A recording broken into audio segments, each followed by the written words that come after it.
Hi, my name is Nate Joseph. I'm the head of sales and partnerships at 25, and I'm here to talk to you today about a topic that I'm passionate about: organizational change management for technology projects.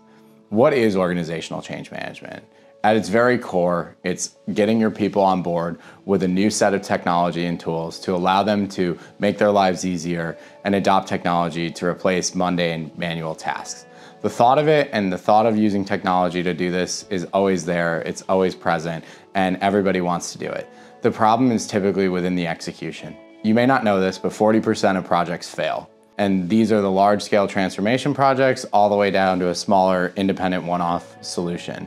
But what is the difference between the 60% of projects that succeed and the 40% of projects that fail? There's a few key things that I've learned over the last 5 years, and I want to share those with you today. I worked at SAP for 4 years. I sold large transformation projects, and I saw the good and the bad. Some of the things I saw was because of, one, leadership and the way that they approach the business in terms of doing these projects. And some of the other challenges I've seen were just related to buying the wrong technology. We'll stay away from buying the wrong technology, and let's talk about the ones that bought the right technology but still failed because their leadership didn't give a clear vision. They never communicated or talked to any of the people that were on the ground floor who were going to be most impacted by the change, and they just decided to jam the project down people's throats and force people to change.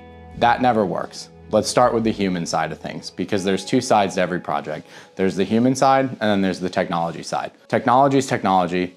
It can work. Anything's technically possible.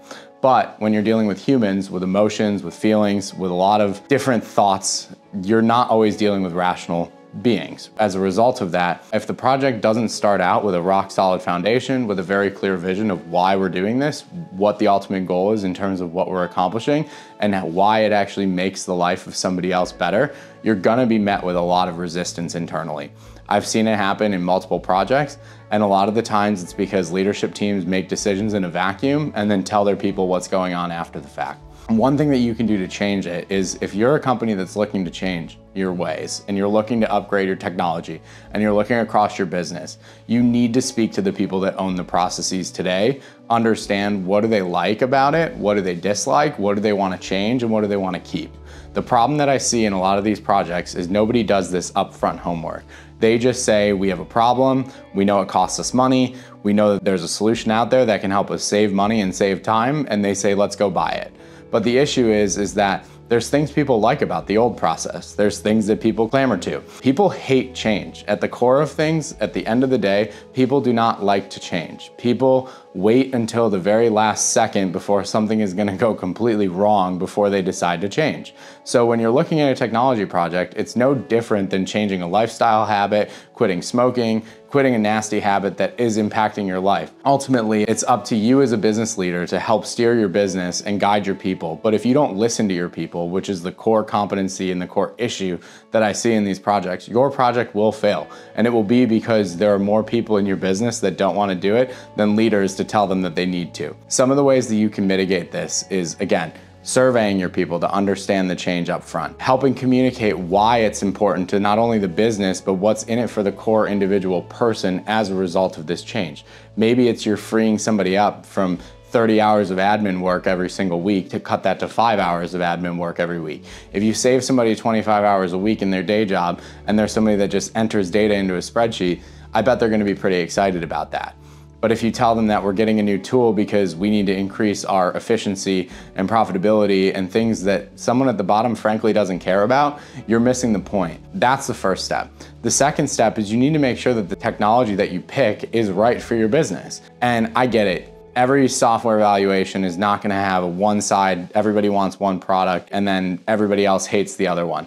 It's like democracy. You have two sides, you have two different vendors. Some of your company wants one, some of the company wants the other. So when one of them loses, you're gonna have people who are left feeling jaded and wanna get in the way of seeing success on the other side of the project. And never underestimate the people that were in the camp of the competitor that you didn't pick.